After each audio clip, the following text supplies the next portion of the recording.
Dans un autre dossier, Madame la ministre, quand même toujours en lien avec le CPAQ, on sait que le RCR, le Resorts of the Canadian Rockies, est dans l'actualité récemment. On sait qu'il y a des sommes qui ont été mises dans certains projets. Alors, juste une question, est-ce que le gouvernement est satisfait en décembre 2024 qu'un investissement de 50 millions par le MSA, alors que la Convention de 2008 prévoit seulement 150 millions de dollars financés sans aide publique? Est-ce que vous êtes à l'aise avec ça, d'accord avec ça? Est-ce que vous avez des réflexions là-dessus? En fait, j'ai beaucoup de réflexions là-dessus. Je suis quand même assez surprise que ce soit un député libéral qui me pose la question, parce qu'on se souvient qu'en 1994, le Parti libéral a cédé avec aucun droit de regard à RCR, le joyau qui est le Mont-Sainte-Anne. Alors, je vais vous dire à quel point ce deal-là est complètement irresponsable. C'est vraiment particulier de me faire poser la question. Maintenant, tranquillement, on arrive à mettre des conditions. En 2008, il y a eu une nouvelle convention qui a fait en sorte qu'on pouvait mettre certaines conditions sur l'exploitation, via la CEPAC. En 2021, voyant qu'il ne remplissait pas les conditions, il y a eu un recours juridique. Donc, il y a des choses qu'on met en place. Maintenant, encore une fois, là, on est comme pris avec un mauvais deal libéral, puis je le répète parce que je pense que vous n'écoutiez pas, là, mais un mauvais deal libéral en 1994 où on a cédé à RCR la montagne du Mont-Sainte-Anne. Alors là, on est en train d'essayer de colmater tout ça, puis d'y aller avec les moyens qu'on a pour pouvoir faire en sorte que les Québécois, et pas juste les Québécois, mais le monde entier puisse bénéficier de ce joyau qui est extraordinaire pour le ski de fond, pour la randonnée, pour le vélo. Je pense que des investissements sont nécessaires et c'est revendiqué par bien des gens. Et moi, je pense que le gouvernement qui veut investir dans ce projet-là, bien, c'est tout à fait louable, puis on va continuer de travailler le dossier pour faire en sorte qu'on puisse utiliser cette infrastructure-là qui est fantastique. Oui, Madame la ministre, je vous écoute. Et quand même, je veux juste bien comprendre, est-ce que vous êtes à l'aise avec le fait que vous avez dépensé à peu près 1 million de dollars dans les frais juridiques, mais il reste presque pas de sous pour le CEPAC pour remettre à niveau le secteur est de Mont-Sainte-Anne? Encore une fois, je suis abasourdie, Monsieur le Président, mais de la question. Les libéraux ont fait un deal en 1994 ne prévoyant aucune mesure de contrôle, aucune mesure de standard de qualité, d'investissement. On est pogné avec ça, excusez mon français, on est pogné avec ça.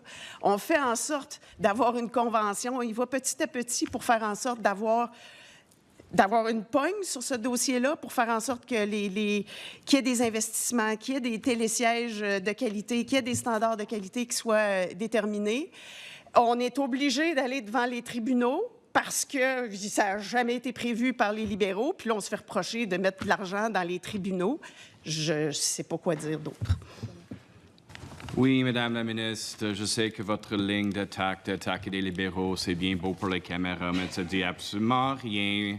Parce que vous êtes en pouvoir maintenant depuis presque 7 ans, alors c'est vous qui doivez prendre en charge des choses. Alors pourquoi le gouvernement est satisfait en décembre 2024, investissement de près de 50 millions de dollars? Encore, je répète les questions. Est-ce que vous êtes satisfait? Pourquoi vous ne prenez pas en charge ce dossier, Madame la ministre? J'ai énormément de misère à vous suivre, là. Vous nous reprochez de ne pas mettre d'argent. Ensuite, vous nous reprochez de remettre de l'argent. Vous nous reprochez de mettre 2 millions pour un recours juridique. C'est clair pour le gouvernement qu'il faut donner à la population, à la région, mais à toute la population du Québec, accès à une infrastructure de qualité qui représente un joyau extraordinaire pour les activités sportives de plein air. Comme gouvernement, on est responsable, on veut mettre des investissements dans ce joyau-là et on se le fait reprocher. Alors, je ne comprends pas trop. Merci beaucoup. Madame la ministre, je veux parler maintenant d'un sujet, c'est encore l'obésité. On sait que il Il y a des chiffres préoccupants un petit peu qui sortent partout en Amérique du Nord, en Canada.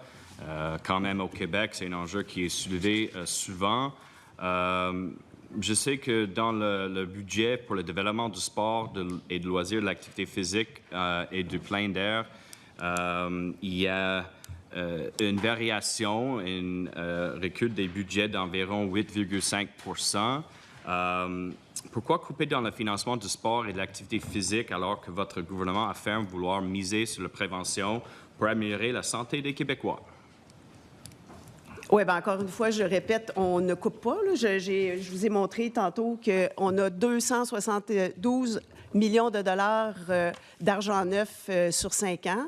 On a 300 millions d'infrastructures, donc c'est bien clair. Là. Il y a peut-être une petite variation dans des budgets d'une année par rapport à l'autre parce qu'il y a des mesures. On se souvient du fameux 250 millions, là, le plan 2022-2027 pour la relance du sport après la pandémie. Donc, il y a certaines mesures qui ont pris fin. Il y en a d'autres qui étaient dégressives, comme par exemple le projet Circonflexe, 40 millions, puis d'une année à l'autre, au début, il y avait des plus grosses sommes qui étaient investies, puis ensuite, c'était de façon dégressive. La même chose pour les sauveteurs. Donc, encore une fois, je répète que depuis que je suis en poste, ma grande préoccupation, c'est de faire bouger les jeunes de tous les horizons possibles, de favoriser l'accessibilité. C'est pour ça qu'on a mis en place le parascolaire, les programmes particuliers, des infrastructures, la gratuité d'équipements sportifs avec Circonflexe. Donc, plein de choses qui font en sorte de faire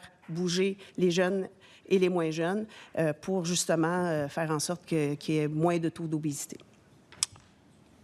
Madame la ministre, vous dites qu'il n'y a pas des coupeurs, mais en 2024-2025, le budget était 161,9 millions de dollars. Pour 2025-2026, le budget prévu, c'est 148,2 millions de dollars. Si ce n'est pas un coupeur, c'est quoi? C'est exactement ce que je viens de vous expliquer. Il y avait des mesures qui étaient dans le plan d'action 2022-2027 qui ont pris fin. Mais dans la progression puis dans les argents qui sont investis, notamment avec les infrastructures, on a 271 millions d'argent neuf sur 5 ans, 330 millions sur 6 ans. Donc, c'est plus d'argent dans le sport pour faire bouger les gens partout au Québec.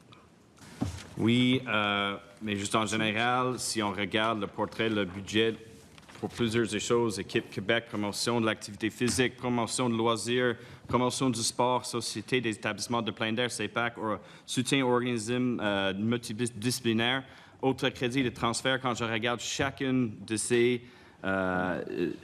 éléments que je viens de noter, promotion de l'activité physique, on voit une diminution de 10,3 Pour la promotion de loisirs, c'est encore... Il n'y a presque aucun changement, une augmentation de seulement 0,5 Pour la promotion de sport, c'est moins 5,7 Pour CEPAC, c'est moins 3,5 Soutien aux organismes multidisciplinaires, c'est 8,8 une réduction.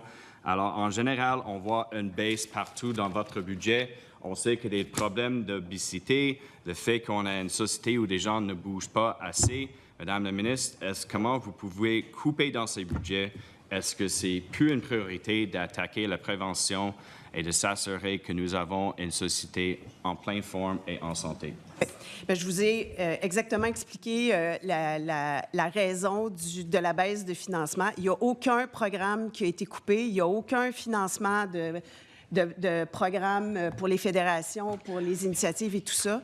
Ce qui fait en sorte que le montant est diminué, c'était, par exemple, Circonflexe, qui était 40,5 millions dans ce programme-là. C'était une mesure dégressive. Donc, la première année, il y avait des plus gros montants, puis par la suite, il y en avait moins. Il y avait des mesures aussi dans le plan d'action 22-27 qui sont venues à échéance. Il y avait pour les sauveteurs, la gratuité des sauveteurs, c'était une mesure dégressive. Donc, c'est ce qui explique que le montant est moins élevé cette année. Mais, je répète, 272 millions sur 5 ans d'argent neuf. C'est une augmentation. OK. Monsieur le Président, je pense qu'il n'y a pas beaucoup de temps qui reste. Une question à Madame la ministre.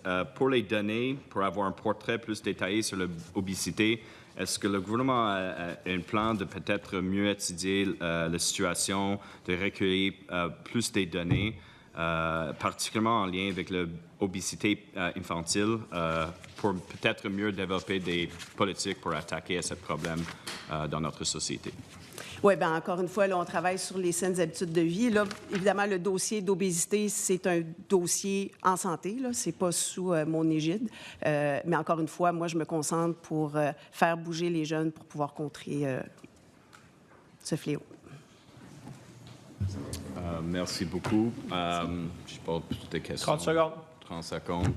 Ben, j'espère, Madame la ministre, je sais que ce n'est pas votre responsabilité exclusivement, mais que le gouvernement commence à étudier la question d'avoir juste les meilleures données. Je ne pense pas que c'est une mauvaise chose pour notre société. Et merci beaucoup, Monsieur le Président et mes collègues, pour votre écoute aujourd'hui. Merci beaucoup, Monsieur le député.